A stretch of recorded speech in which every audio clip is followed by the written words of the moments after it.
Muy bien, hermanos, que el Señor les bendiga. Le damos muchas gracias al Señor porque nos da la oportunidad en esta mañana de venir delante del Señor y ver un tema que es muy importante, muy interesante para la vida de la iglesia. Así que les damos a todos la más cordial bienvenida, tanto los que están en línea como los que están aquí en el local. Para empezar con nuestro estudio bíblico, vamos a comenzar con una palabra de oración. Vamos a orar. Gracias te doy, bendito Padre Celestial, porque eres un Dios bueno, eres un Dios misericordioso. Y te doy las gracias, Señor, porque nos permites en esta mañana venir delante de ti y darte las gracias por lo que tú has hecho en nuestras vidas. Gracias te damos por ello, Señor, y te rogamos que tú seas el que controle este tiempo, Señor. Bendice este estudio bíblico, que lo que veamos el día de hoy sea algo que nos nutra y que sea para tu honra y que sea para tu gloria. Y lo pedimos en el nombre de nuestro Señor Jesucristo. Amén. Pues bien, hermanos, en este día vamos a estar hablando, vamos a continuar con nuestro estudio bíblico acerca de los dones del Espíritu en la iglesia el día de hoy. Hemos estado estudiando lo que es el Espíritu Santo y el día de hoy nos vamos a centrar específicamente en los dones del Espíritu. Y para poder continuar con lo que es esto, creo que lo primero y más importante es que podamos definir nuestros términos, porque siempre que no sabemos nuestros términos, entonces va a ser más fácil confundirnos. Primeramente está el término carismático. El término carismático viene del griego, que quiere decir carisma o don. Es decir, en el griego la palabra carisma quiere decir don. Por lo general, los carismáticos creen que todos los oficios y todos los dones del Espíritu y del Nuevo Testamento están vigentes el día de hoy. Y eso incluye los apóstoles, los profetas, hacer milagros, hablar en lenguas. Por lo general, las iglesias de denominación pentecostés son carismáticas. Casi pudiéramos decir que el 100% de las iglesias que son pentecosteses se identifican con el carismatismo. Entonces, esto sería lo primero. Bienvenidos. Segundo de estos importantes términos sería el término continuista. El término continuista se llama así a aquellos que creen que todos los dones y algunos de los oficios continúan en la iglesia el día de hoy, y de ahí viene la palabra continuista. Entonces, muchos hermanos continuistas no creen que hoy existen los apóstoles, es decir, que el oficio apostólico, así como está en el Nuevo Testamento, ya no existe el día de hoy. Y algunos hermanos continuistas, como por ejemplo Tom Schreiner, Tom Schreiner es cesacionista, pero John Piper y Donald Carson, entre otros, o Wayne Grudem, ven el oficio del profeta que ha cambiado de Antiguo a Nuevo Testamento, y hablan de que los profetas del Nuevo Testamento hasta el día de hoy son falibles. Entonces verían la profecía como similar a la predicación. Entonces en la predicación uno está exponiendo algo, pero es falible, la profecía de la misma manera. Y dirían que todos los dones del Espíritu continúan hoy, pero no necesariamente igual que en el Nuevo Testamento. Adelante, hermanos. Es decir, pueden haber ciertos cambios en cuanto a lo que se veía en el Nuevo Testamento y lo que se veía el día de hoy. Y hay un poco de diferencias de opinión en el campo continuista sobre qué es lo que esto significa. Entonces, vamos a hacer un repaso. Dijimos primeramente que carismático viene del griego carisma, que quiere decir don. Normalmente el carismático dice: yo creo en todos los oficios, hay apóstoles hoy, hay profetas hoy, se hacen milagros, se hablan en lenguas. muchos pentecosteses son carismáticos, pero nada más pentecosteses, también hay metodistas carismáticos, bautistas, y en todas las denominaciones hay carismatismo, pero dijimos que el continuismo vendría siendo una posición un poco más moderada del carismatismo. Por ejemplo, en una iglesia continuista no vas a ver personas que se están tirando al suelo o que les están pegando en la frente. Se trata de hacer las cosas un poquito de manera más bíblica. Después, la palabra cesacionista. Se llama cesacionista a aquellos que creen que algunos de los oficios y algunos de los dones eran temporales y que ya han cesado el día de hoy. La mayoría de los reformadores en Ginebra tenían una posición como esta o similar. Y en ese tiempo era una posición difícil porque la Iglesia Católica Romana estaba presionando muy fuerte a los reformadores para decirles, ¿dónde están sus apóstoles? ¿Dónde están sus milagros? ¿Dónde están? Y ellos decían, la Iglesia Católica es validada por la sucesión apostólica. La Iglesia Católica es validada por los milagros que estamos viendo a nuestro alrededor. Milagros de reliquias, milagros en las peregrinaciones, milagros de apariciones de la Virgen. Y los reformadores toman una posición fuertemente de, no, la Biblia es la palabra de Dios. La Biblia es la palabra de Dios y es ahí en donde encontramos el mayor milagro, que es la revelación de Dios y la salvación del ser humano por medio de la palabra de Dios. Entonces, verían que los oficios del apóstol y profeta como vidente han cesado. Es decir, que los apóstoles existieron en el tiempo apostólico y que no hay sucesión apostólica. Entonces, los reformadores y puritanos no se veían como apóstoles, sino que se veían como pastores. En cuanto al profeta, había un poco ahí de diferencias de opinión. Algunos veían como que totalmente ya había cesado tanto el oficio como el actuar del profeta, es decir, ya no hay profecía de ninguna manera. Mientras que otros decían, bueno, el profeta vidente, el que recibe nueva revelación de manera inerrante, eso ha cesado, pero el profeta como proclamador de la palabra continúa hasta el día de hoy. Entonces verían que en la posición cesacionista vería que los dones de profecía, de milagros, de lenguajes e interpretación de lenguajes han cesado y se les llaman dones temporales porque tenían su tiempo, en los primeros siglos, en el tiempo apostólico. Entonces, esas son tres palabras que son importantes para nuestra discusión: carismático, continuista y cesacionista. Ahora, antes de continuar, vamos a recordar algo de lo cual hemos hablado antes, que es las categorías de doctrinas. Entonces, categoría 1 serían doctrinas esenciales al cristianismo, están relacionadas con el corazón del evangelio, como cuáles, como la Trinidad, la deidad de Jesús, la humanidad de Jesús, la justificación por la fe sola y la inerrancia de las Escrituras. Esa sería categoría 1. Después están las doctrinas de categoría 2, que son perímetros razonables, que son cosas razonables tener dentro de la iglesia local, relacionadas con el orden y la vida de la iglesia local. ¿Cómo cuál? Como la forma de gobierno de la iglesia.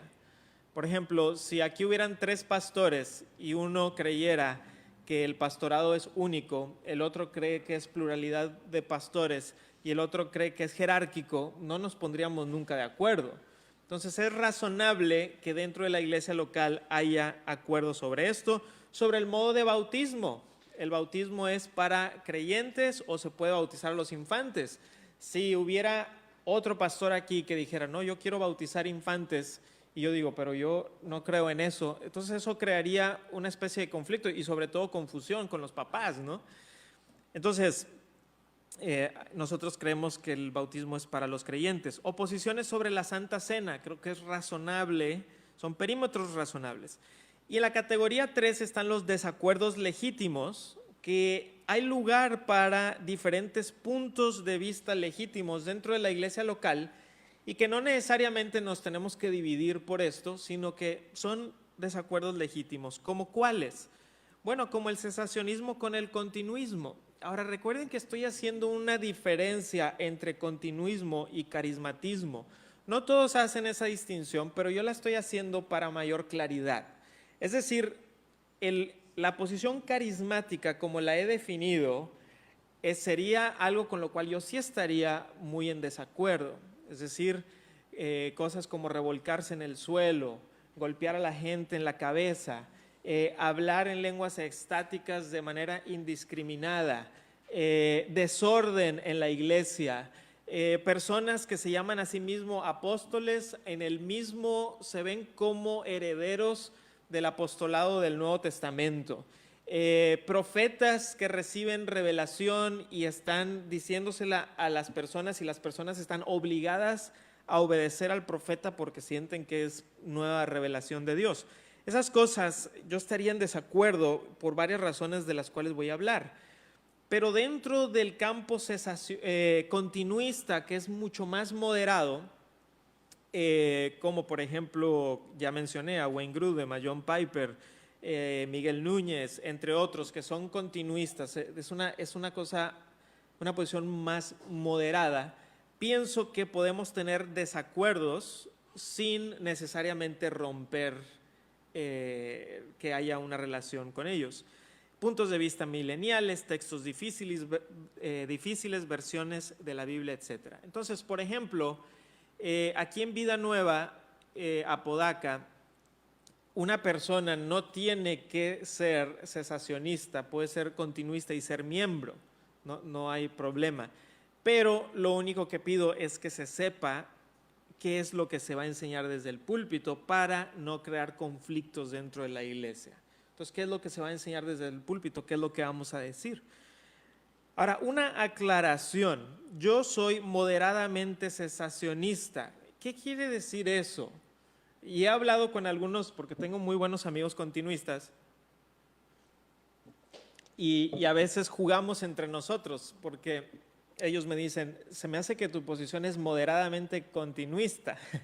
Y yo le digo, y yo creo que tú eres moderadamente cesacionista. Entonces, ¿por qué? Porque tenemos mucho acuerdo en muchas cosas, pero hay desacuerdos en algunas otras.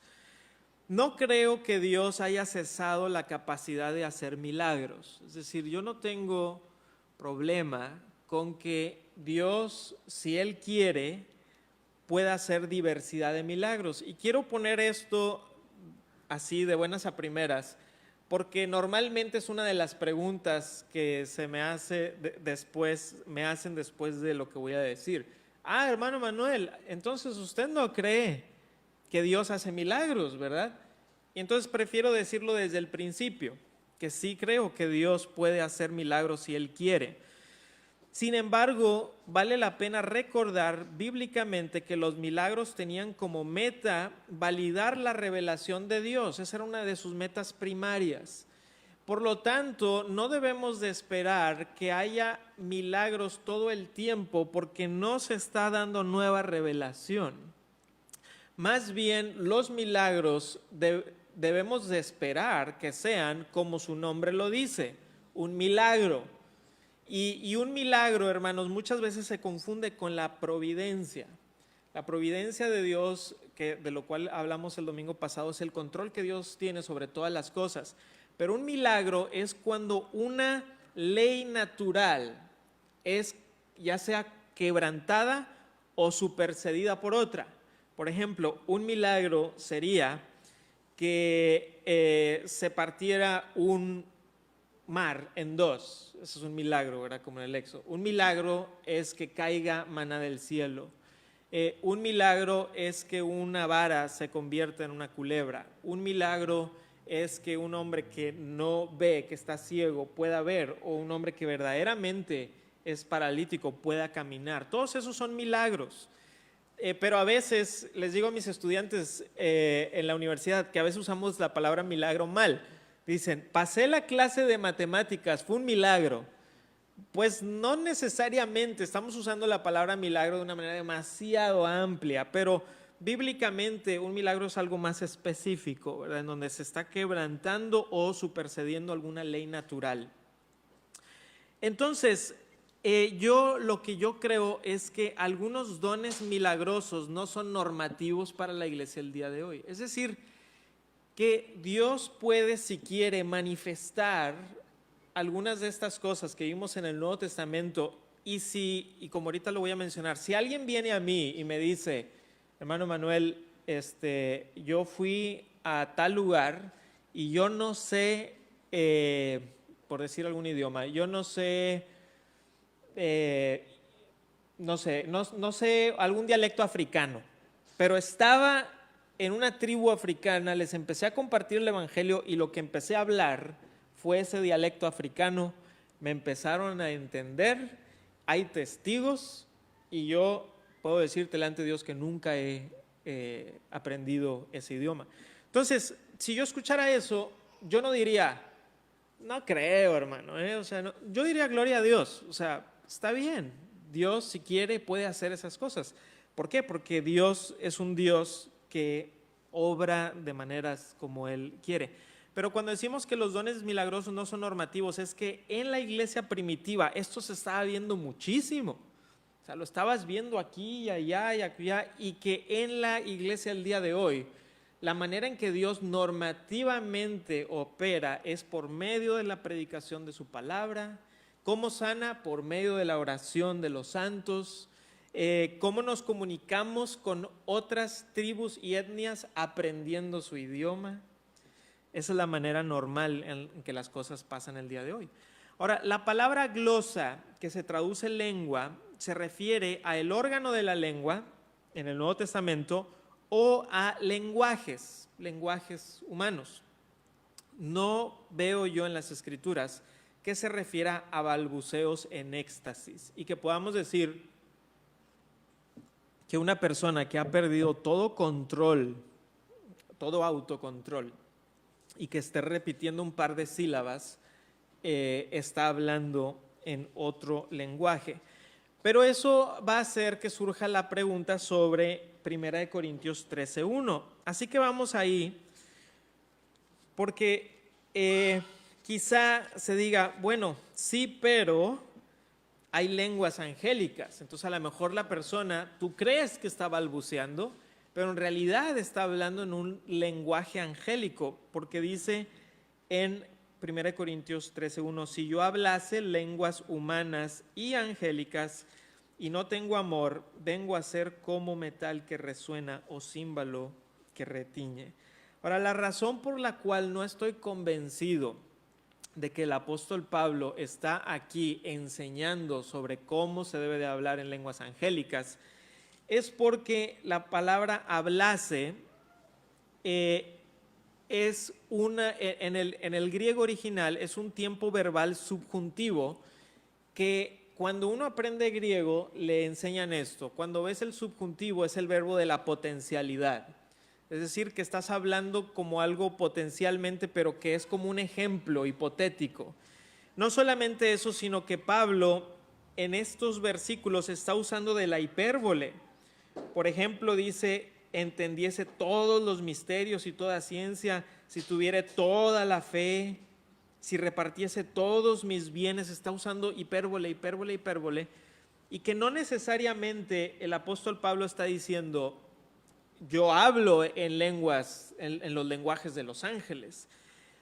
Otra cosa que vale la pena mencionar es que no hay evidencia bíblica de que los ángeles hablen en balbuceos extáticos.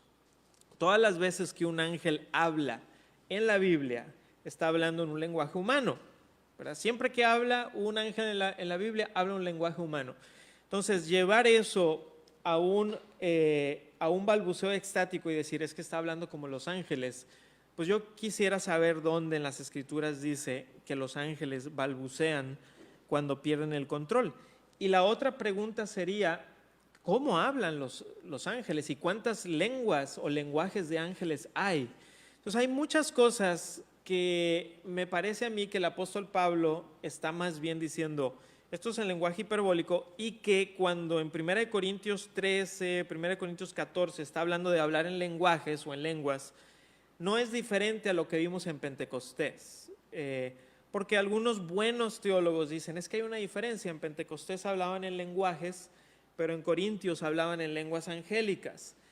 Y una de mis preguntas es, ¿y por qué cesó este don de los lenguajes y hubo un cambio, aunque se use la misma palabra, y cambia algo totalmente diferente?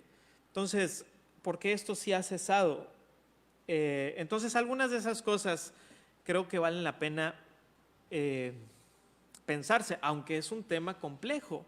Entonces, yo quisiera dar 5 argumentos para tener una posición moderadamente cesacionista. Es decir, que podamos decir, Dios puede obrar de manera milagrosa si Él quiere, y no estamos en contra de eso, pero que debemos también tomar en cuenta que los primeros siglos, en el tiempo apostólico, Dios estaba haciendo ciertas cosas que no necesariamente son normativas para la iglesia el día de hoy, no necesariamente. Entonces, primero sería el argumento apostólico. Los dones milagrosos, el de profecía, milagros y lenguajes, fueron usados por Dios para testificar y validar su nueva revelación. En las Escrituras hay 3 grandes épocas de milagros, con algunos salpicados entre esas 3 grandes épocas. Moisés y Josué. Dios está dando nueva revelación y hay milagros. Después pasa un periodo en donde prácticamente no hay muchos milagros, y luego llega el periodo de Elías y Eliseo. Entra el tiempo de los profetas con Elías y Eliseo, y vemos también muchos milagros con Elías y Eliseo, pero cuando muere Eliseo hay muy pocos milagros después de Eliseo. De hecho, los profetas escribientes, o sea, Isaías, Jeremías, no hacen en sí milagros, están más bien revelando lo que Dios les está diciendo. Tenemos a Daniel, que esa sería una excepción, Daniel y sus amigos, en donde están en otro lado, y Dios de alguna manera quiere validar que Él es el verdadero Dios delante de Nabucodonosor, y lo hace a través de varios milagros. Y después llega el tiempo de Jesús y los apóstoles. En el tiempo de Jesús y los apóstoles, Jesucristo está dando nueva revelación, los apóstoles están dando nueva revelación y hay milagros. Estos 3 periodos, incluso si contáramos los milagros que no están en esos 3 periodos, de esas 3 épocas, más o menos son 300 años. 300 años, te dan 300 años. Pero ¿cuánto tiempo narra la Biblia? De 6,000 a 8,000 años. Quiere decir que de esos 6,000 a 8,000 años que narra la Biblia, 300 años solamente son los años en donde hubieron muchos milagros. Y en las Escrituras lo que nos indica es que cuando vuelva a haber muchos milagros, va a ser en el tiempo del fin, en el tiempo escatológico, en donde se está manifestando muchas cosas en ese tiempo donde el Señor Jesucristo está por regresar. Pero en este lapso no se nos dice, y no debemos de necesariamente esperar que haya muchísimos milagros como en el tiempo apostólico, o como en el tiempo profético, o como en el tiempo mosaico. Y bueno, no nada más mosaico, sino de Moisés y Josué específicamente.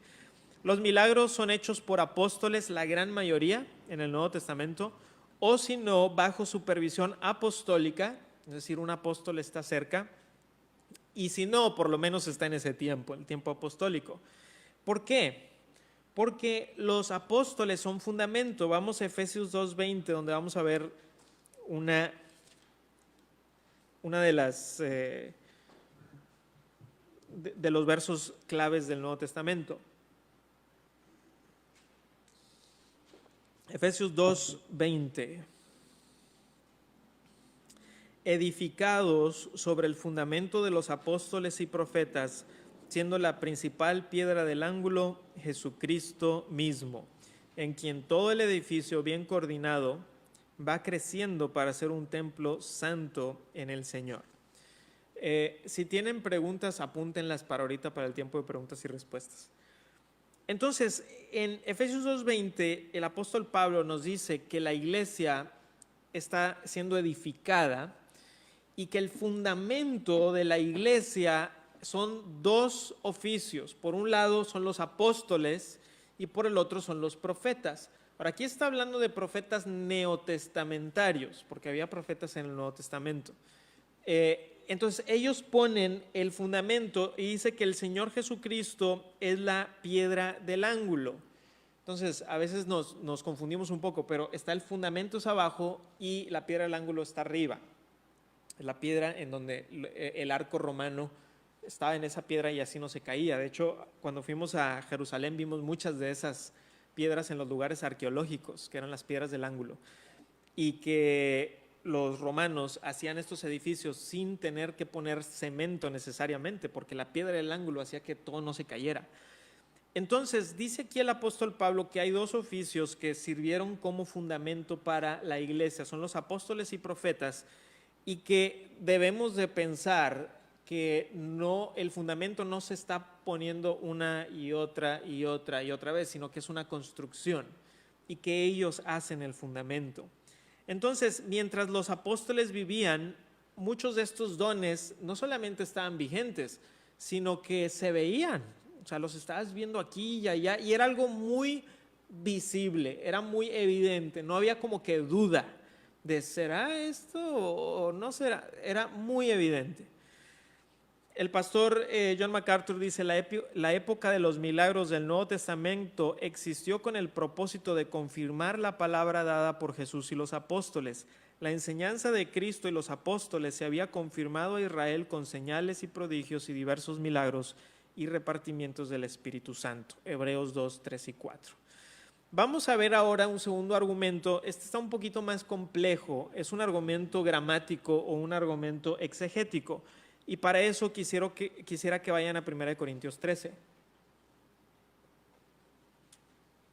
1 Corintios 13.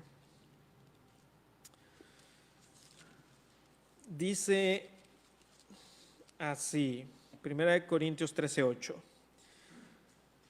Dice, el amor nunca deja de ser, pero las profecías se acabarán y cesarán las lenguas y la ciencia acabará.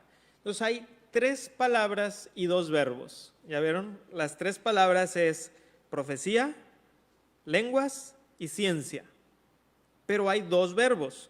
Acabarán, cesarán y luego se repite acabarán. Entonces acabarán se repite 2 veces y cesarán una vez. Y acabarán está con profecía y ciencia, que la ciencia tiene que ver con conocimiento, mientras que las lenguas tienen otro verbo que es cesarán. Se usan diferentes verbos.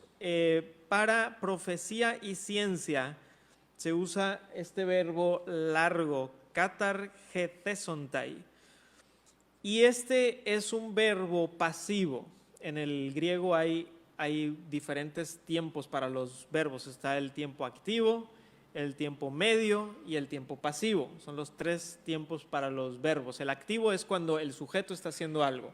El medio es cuando el sujeto está recibiendo una acción, está haciendo una acción por sí mismo, y el pasivo es cuando el sujeto está recibiendo una acción.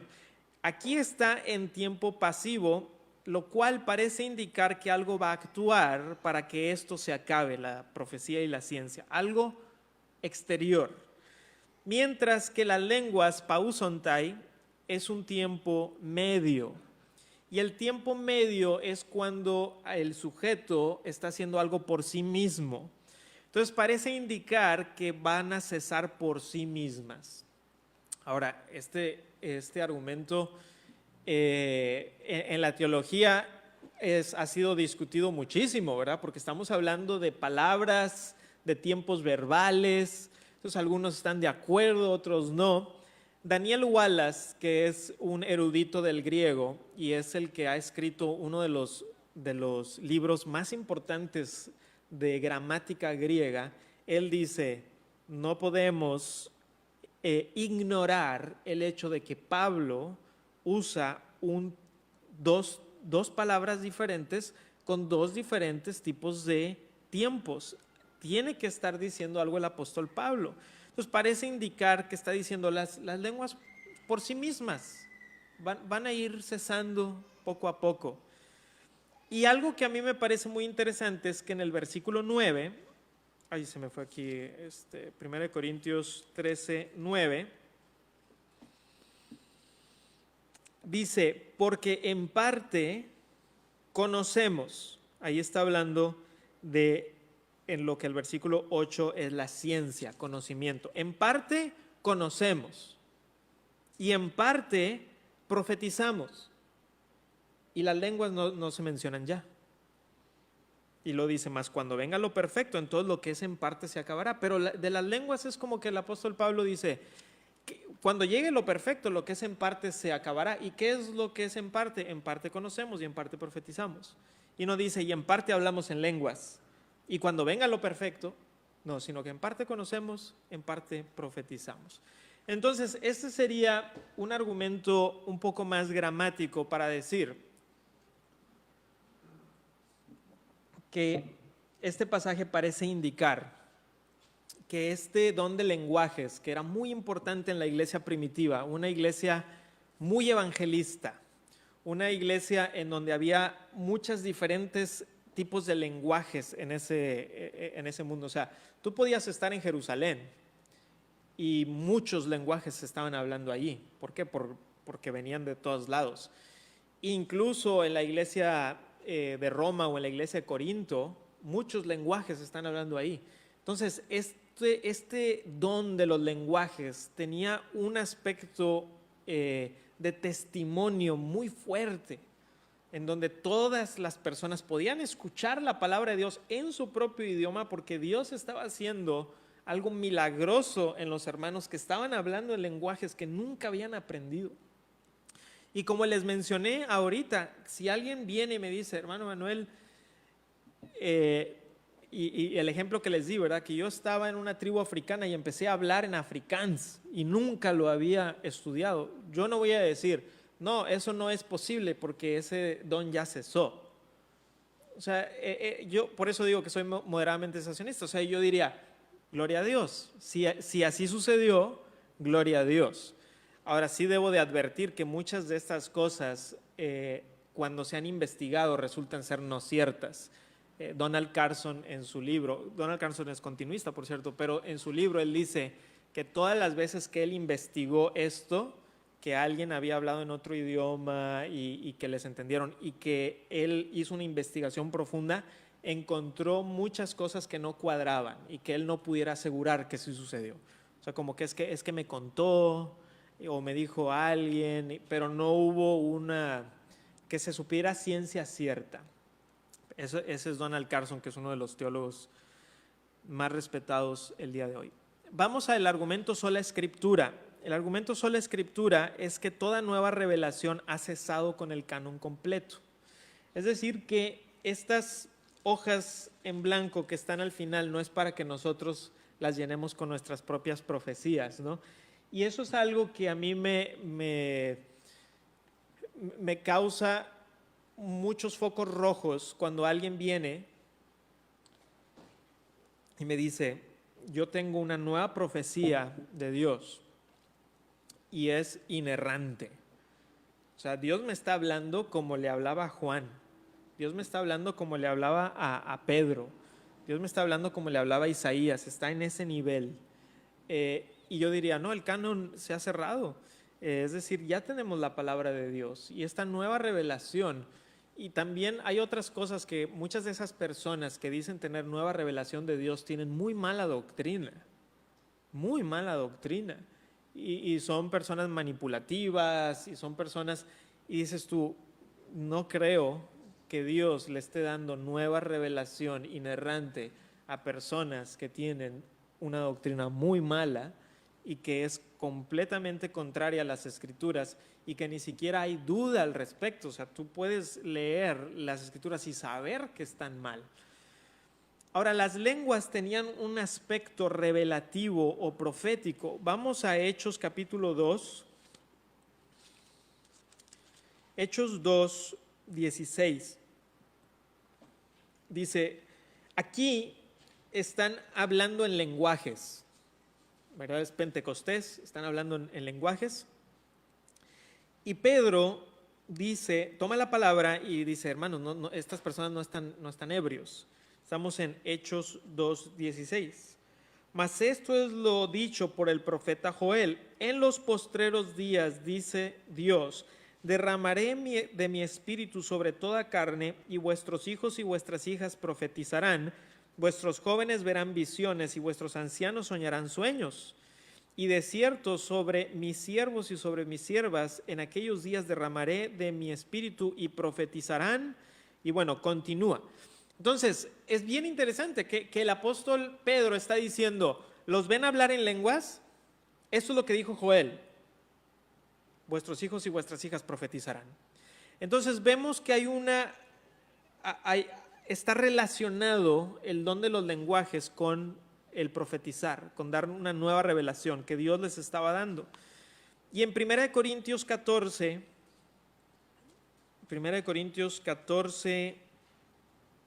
5, dice: así que quisiera que todos vosotros hablaseis en lenguas, pero más que profetizaseis, porque mayor es el que profetiza que al que habla en lenguas, a no ser que las interprete para que la iglesia reciba edificación.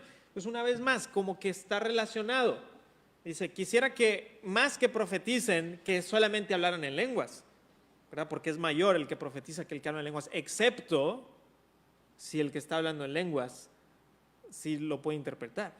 Porque en ese caso hay una excepción a esto, porque hay una relación entre revelación y hablar en lenguas. Entonces, a pesar de las excusas, dice Ferguson en su libro El Espíritu Santo, lo que está en juego aquí es la suficiencia de las Escrituras en la dirección de la iglesia y de los individuos. La revelación de Dios siempre ha sido suficiente en cada etapa de la revelación redentora. Algunos continuistas responden que las lenguas y las profecías en esta era son falibles. Es decir, si tú hablas en lenguas y estás recibiendo una revelación del Espíritu, o si tú profetizas y estás recibiendo nueva revelación del Espíritu, te puedes equivocar, ¿verdad? Entonces dicen, la profecía del Antiguo Testamento es infalible, la profecía del Nuevo Testamento es falible, ¿okay? Una de las preguntas que yo hago es, ¿por qué si ha cesado entonces la profecía infalible? Si hay una cesación de algo. Entonces ahí hay un argumento cesacionista, porque cuando uno pregunta, ¿y por qué la profecía del Antiguo Testamento era infalible y en el Nuevo Testamento, donde tenemos el derramamiento del Espíritu Santo y tenemos la llenura del Espíritu Santo, pero ahí sí hay falibilidad? Ahora resulta que son menores los profetas del Nuevo Testamento. ¿Por qué entonces cesó la profecía infalible? ¿Y por qué cesaron entonces los apóstoles? ¿Cuáles son los argumentos cesacionistas para eso entonces? Las respuestas son, no, es que Agabo, el profeta, se equivocó cuando dio la profecía a Pablo. Y mi respuesta es que no veo yo que Agabo se haya equivocado. Agabo está hablando con el lenguaje de los profetas. Los profetas desde el Antiguo Testamento hablaban con lenguaje hiperbólico, y Agabo está hablando de la misma manera que hablaban los profetas del Antiguo Testamento. O sea, si uno cree que se equivocó Agabo, tienes que creer que se equivocó Isaías, porque hablan con lenguaje muy similar. Segunda cosa se dice, es que en Corintios se dice que se debe de juzgar a los que profetizan. Entonces eso quiere decir que los vas a juzgar porque se pueden equivocar. Pero la palabra juzgar que se usa ahí también se usa en el Antiguo Testamento para juzgar a los profetas. Solo que en el Antiguo Testamento el juicio era más severo, los tenías que apedrear si eran unos profetas que decían mentira. Entonces lo que está diciendo el apóstol Pablo es, ¿alguien dice que tiene profecía en el Nuevo Testamento? Juzguen, como lo hacíamos en el Antiguo Testamento. Excepto que en el Antiguo Testamento pena capital para el falso profeta, en el Nuevo Testamento expulsión de la comunidad cristiana. Entonces Ferguson dice, ningún nivel de profecía en la Escritura se introduce con creo que el Señor está sugiriendo algo como esto. Hablar así no es hablar profecía en lo absoluto. Entonces yo creo que cuando los apóstoles y los profetas estaban poniendo el fundamento de la iglesia, los profetas neotestamentarios hablaban de manera infalible también. y que ese don ha cesado. Hermanos, son las 11. A continuar con nuestro tema que estamos hablando sobre los dones. Y dijimos que Dios es un Dios que puede hacer lo que Él quiera y como Él quiera, y con eso estamos de acuerdo. Pero lo que estoy argumentando es que la posición moderadamente cesacionista sería que había algunos dones que en el tiempo apostólico estaban no nada más vigentes, sino muy visibles. Es decir, que los veías a tu alrededor, no había duda que eran estos dones milagrosos, y que el día de hoy, de manera normativa, Dios opera a través de la predicación de su palabra, a través de las misiones, a través de aprender otro idioma para poder compartir con las personas, y que los milagros, el día de hoy, que Dios puede sanar, no es que, por ejemplo, si alguien está enfermo entre nosotros, yo no voy a preguntar, hermanos, ¿quiénes de aquí tienen el don de la sanidad? Y los que tengan el don de la sanidad, vamos al hospital, porque hay un hermano en el hospital y quiero que lo sanen, y de una vez aprovechamos y sanamos a todos los demás que estén ahí. Sino que más bien, ¿qué es lo que diríamos? ¿Alguno de ustedes está enfermo? ¿Qué dice Santiago? Vosotros que sois, dice, llamad a los ancianos de la iglesia para que oren por él, ungiéndole con aceite, y la oración de fe sanará al enfermo. Que esa es la manera en donde vemos que el Señor está operando, es la manera normativa o normal. El cuarto argumento es el argumento del silencio. El don de lenguas, por ejemplo, aparece muy poco en las Escrituras. Aparece en Marcos, en el final de Marcos, que es un pasaje muy debatido. Aparece en Hechos en Pentecostés y en los eventos, bueno, está en el de Pentecostés, en el evento en Samaria, en el evento con Cornelio y con los que habían recibido, de esto no me acuerdo bien, creo que los que no habían recibido más que el bautismo de Juan también hablan en lenguas, creo, no me acuerdo. Está ausente en las pastorales, que son las cartas donde el apóstol Pablo está de alguna manera diciéndole a los pastores cómo se debe de llevar a cabo la vida de la iglesia, están ausentes. Y el autor de Hebreos escribe en tiempo pasado en el capítulo 2. Hebreos 2,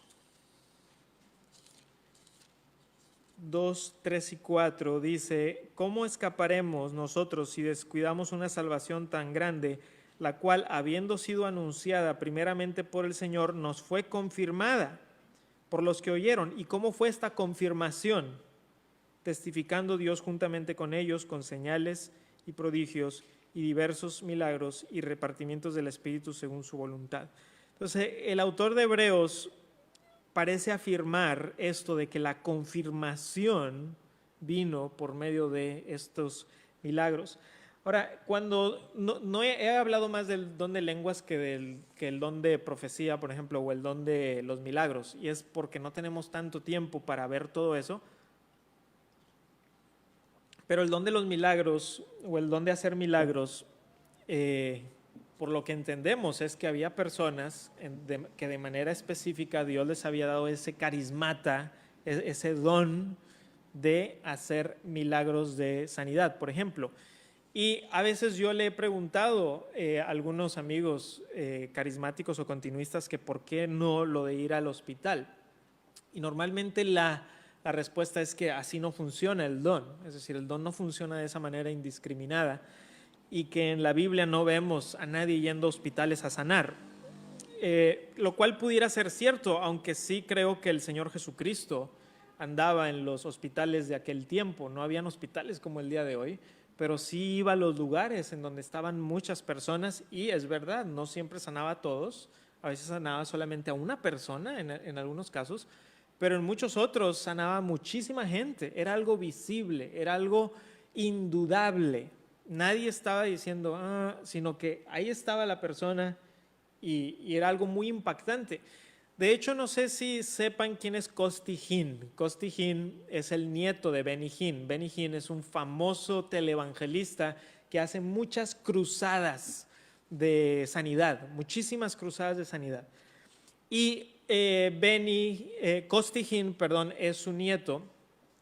y él estaba bien involucrado en el ministerio de sanidades y milagros, y hacían muchas de estas grandes conferencias, viajaban en yates privados, se quedaban en habitaciones de miles y miles de dólares, y él decía, genuinamente yo creía que estaba haciendo la labor de Dios, o sea que Dios nos estaba recompensando con nuestros yates y con nuestras casas y con nuestros hoteles por nuestra labor de hacer milagros, o sea que Dios nos estaba recompensando. Y dice que un día se enferma fuertemente alguien a quien él quería y se va al hospital. Y entonces él va y le dice a Benny Hinn, vamos al hospital a sanarlo. O sea, está pero bien mal. Y le dice, no, es que así no funciona. ¿Cómo?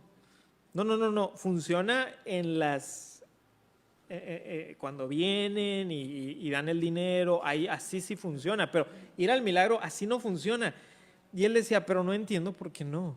O sea, fue un shock para él que le dijeran eso, pero ¿por qué no? O sea, ¿qué diferencia hay en el hospital o en la campaña de sanidad? No, es que así no funciona. Pues vamos, como quiera, vamos a ver si funciona.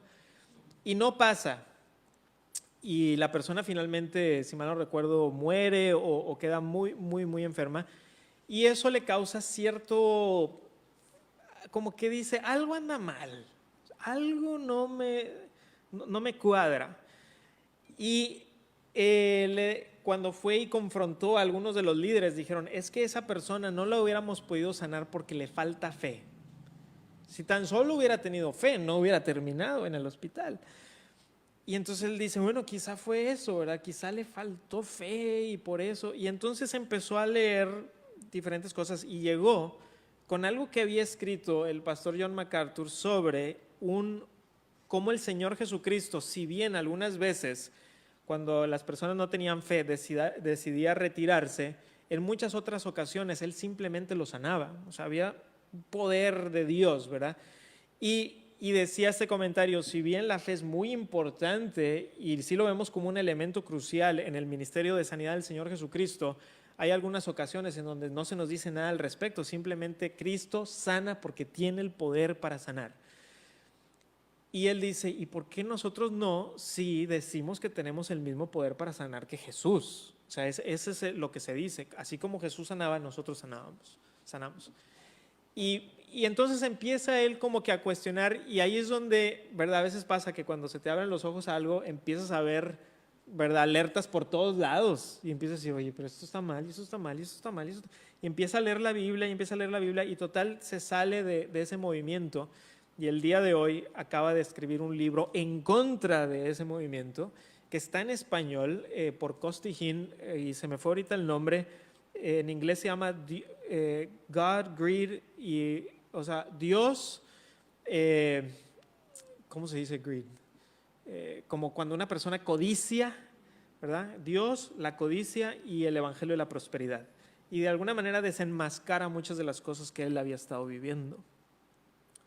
Entonces, ¿por qué digo todo esto? Porque me parece a mí que la manera en la cual Dios actúa el día de hoy para sanar a personas es por medio de la oración. Y una vez más, yo no estoy en contra de que Dios lo pueda hacer de una manera milagrosa. Y les conté hace como 2 o 3 semanas de algo que me pasó a mí incluso. Y yo digo, si fue un milagro, gloria a Dios. No voy a decir, no, eso ya no existe el día de hoy. Por lo menos eso no es lo que yo diría. Entonces, el don de lenguas está prácticamente ausente en la historia de la iglesia y solo aparece en espasmos y de manera cuestionable en 19 siglos de la historia eclesiástica. Incluso Agustín en los años 300 dice, sí creemos que hubo un don de lenguajes, pero no estamos seguros bien de cómo funcionaba. Y en la iglesia medieval el don de lenguas prácticamente desaparece, aunque sí vuelve a aparecer en algunos grupos sectarios que hablaban en éxtasis, ¿verdad? Y hacían este tipo de cosas. Pero en la iglesia medieval, aunque sí había mucho de milagros y todo eso, en cuanto al don de hablar en otros lenguajes, como que no sabían bien cómo había sido. No era algo que esté en la literatura, por lo menos. Se habla mucho de eso como de tiempo pasado. Por más de 1800 años el don de lenguas, junto con los otros dones milagrosos, era desconocido en la vida y doctrina del cristianismo ortodoxo, o sea, el cristianismo conservador. Luego, alrededor de los finales del siglo XX, las lenguas se convirtieron en un énfasis importante en el movimiento de santidad, una gran parte del cual se convirtió en el pentecostalismo moderno. En el avivamiento de la calle Azusa, que sucedió por ahí de inicios del siglo XX, si mal no recuerdo, en la iglesia de Azusa, de la calle Azusa, es donde se cree que por primera vez se habló en lenguas, después de todo el periodo desde el primer siglo. Y en esta iglesia no solamente se hablaba en lenguas, sino que la gente ladraba, rugía, se tiraba al suelo, se quedaba en el suelo a veces por días, diciendo que era obra del Espíritu Santo, vomitaba, se reía de manera descontrolada por horas y horas, y parte de lo que hacían era hablar en lenguas. Y hubo una mujer, una muchacha, que se considera la primera mujer que habla en lenguas en el periodo moderno de la historia, y ella decía que Dios le había dado el don de hablar en chino, y no solamente de hablarlo, sino de escribirlo. Y entonces ella empezó a escribir en chino, y esa hoja quedó preservada. Y cuando uno la ve, son garabatos, no es chino. Y de hecho, ella estaba convencida de que ella podía hablar en otros lenguajes, en chino, hasta que vino una persona que hablaba chino y le dijo que no entendía absolutamente nada. Y entonces, al ver que ella y varias personas que estaban hablando en otros lenguajes, nadie les entendía, hubo un cambio a decir que es que eran más bien lenguajes angélicos y que por eso no los entendían, o que eran, y esto vino tiempo después, que eran mensajes codificados. Es decir, que por ejemplo, si una persona quiere decir, porque de tal manera amó Dios al mundo, pero le cambias la vocal, las diferentes vocales, a solamente A, y dices, porque cambiaste todas las vocales, sí estás diciendo, porque de tal manera amó Dios al mundo, pero está en un código, y que el intérprete es más bien un decodificador, lo cual suena fantástico, pero no está en las escrituras, ¿verdad? Que sea un lenguaje codificado o algo así. Eso se empezó a hablar tiempo después, eso es un poquito más moderno, lo que son lenguajes en código. Entonces, se me fue el nombre ahorita de esta muchacha, siempre lo tengo muy en la mente y ahorita se me fue, pero en una de mis clases pongo ahí el escrito en chino y luego pongo un chino mandarín del otro lado, nada más para que lo compares, y no tienes que saber chino mandarín para saber que no era chino. Entonces, ese fue la primera vez en la época moderna que alguien empieza a hablar en lenguas, y estaba alrededor de esta teología de mucho exceso, mucho exceso. El día de hoy, como les dije, en algunas iglesias es así y en otras iglesias es más moderado. 5. El argumento de la profecía. El argumento de la profecía. Efesios 2:20 claramente indica que los profetas y apóstoles fueron fundamento. Por lo tanto, no existen hoy los profetas que están recibiendo revelación. Entonces, por ejemplo, a veces tengo muchos buenos amigos que son continuistas y les digo, ¿los apóstoles han cesado? Sí. ¿Dónde dice? Efesios 2:20. Ahí dice que los apóstoles son el fundamento. Y yo digo, estoy totalmente de acuerdo, solo que no solo dice apóstoles y profetas. Entonces, los profetas deben de también haber cesado de la misma manera que los apóstoles, si vamos a usar Efesios 2:20.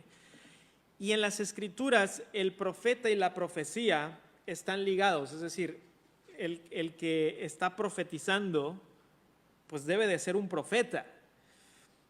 Por lo tanto, pudiéramos razonablemente inferir que la profecía ha cesado. ¿Okay?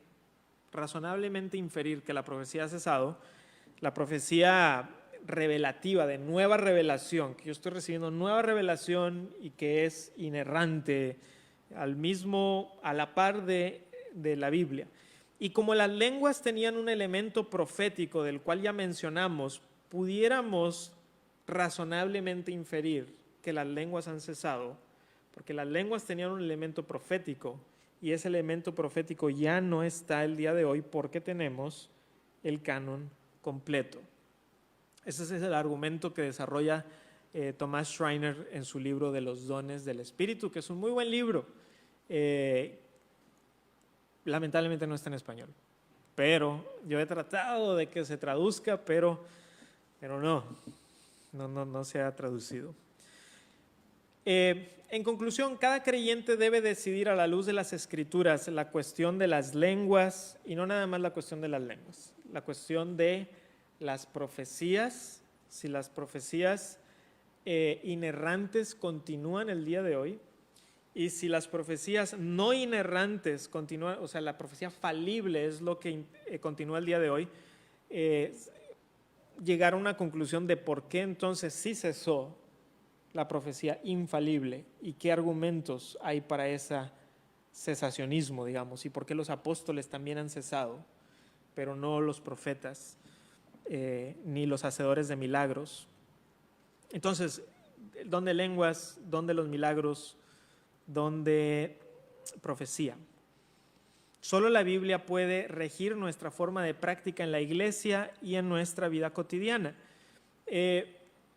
Un buen amigo mío, el pastor José, lo acaba de sacar un libro que se llama Sabiduría y Poder sobre el movimiento continuista, que es un movimiento muchísimo más conservador y que busca seguir los parámetros bíblicos. Entonces él, por ejemplo, en su libro argumenta correctamente, en mi opinión, que en 1 Corintios 14 se dan varias reglas para el hablar en lenguas.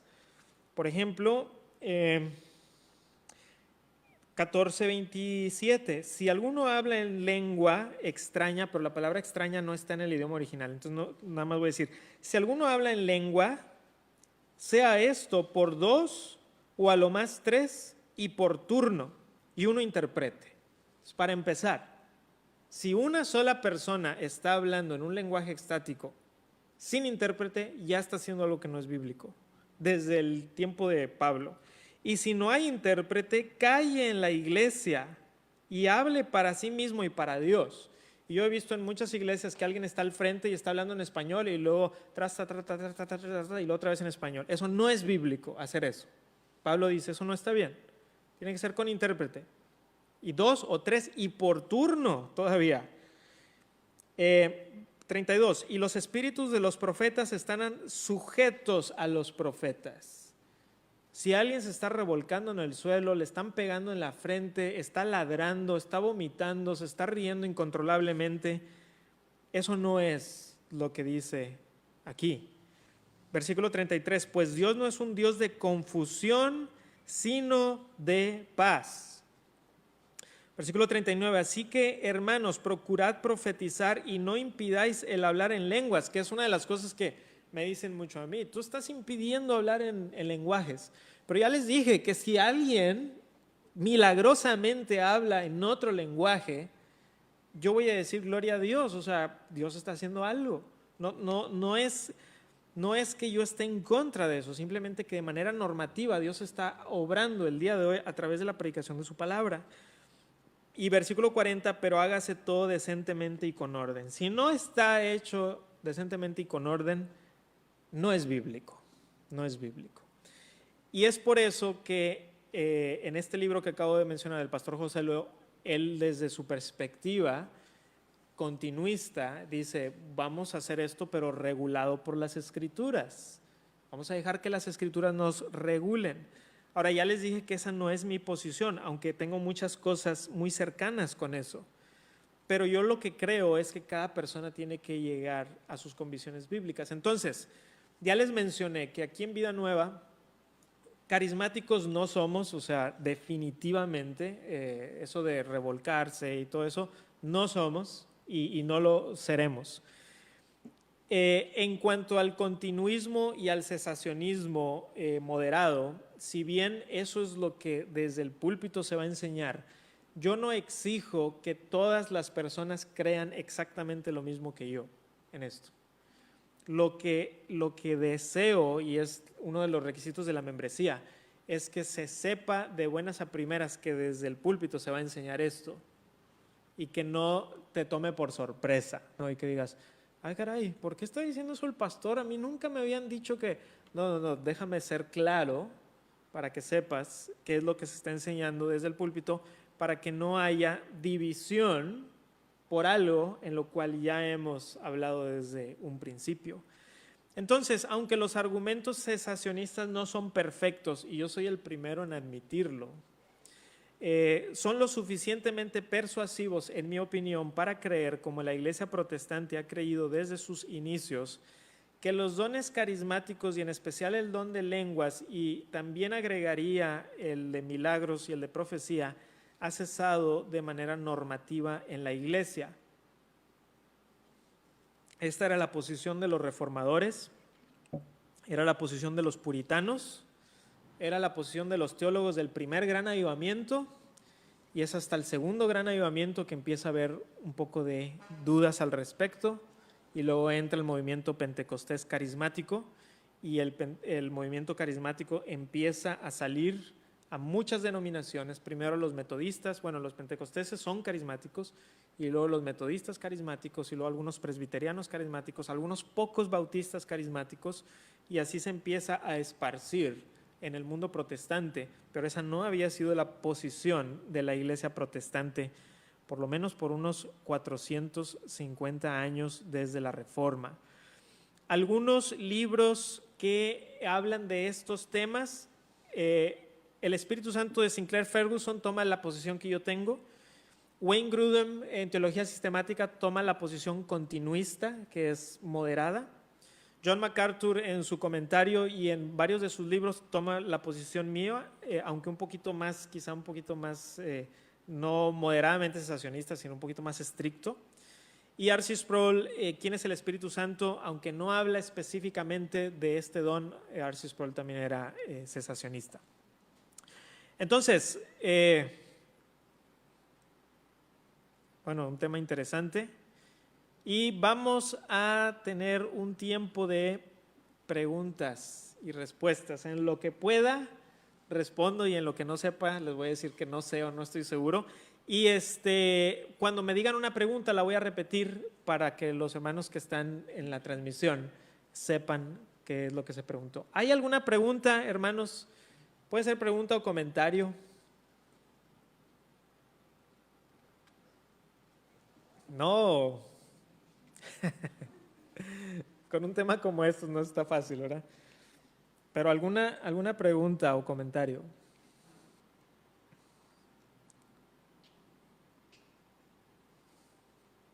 Sí, hermano, adelante. Hermano, ¿usted cree que al tomar alguna de las posturas, por ejemplo, del pastor John MacArthur y el pastor Sinclair, esas afectan en la escatología? Obviamente por lo que al final representa. Pues mira,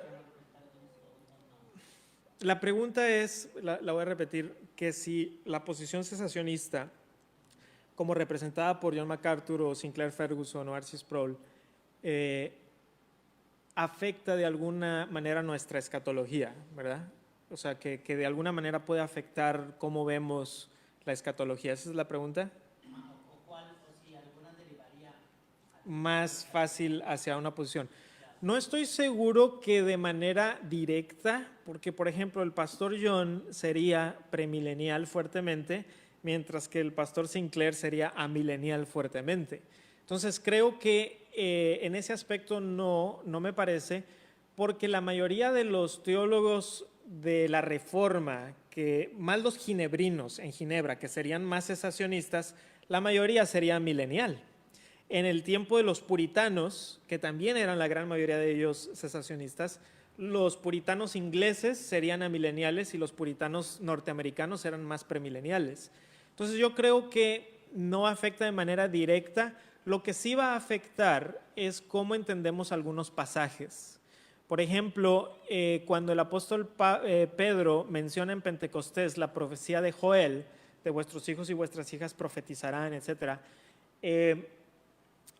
muchos teólogos pensamos que ese tiene un cumplimiento parcial en Pentecostés, pero uno culminante de manera escatológica. Y es por eso que yo no tengo problema con pensar que en el escatón, o sea, en los últimos tiempos, haya un volver a resurgir de muchas de estas cosas, de milagros y de... ¿Por qué? Porque lo vemos en Apocalipsis. Entonces, sí creo que afectaría algunas posiciones, pero no creo que dijeras, si soy cesacionista voy a ser amilenial o premilenial o posmilenial. Esa es mi opinión.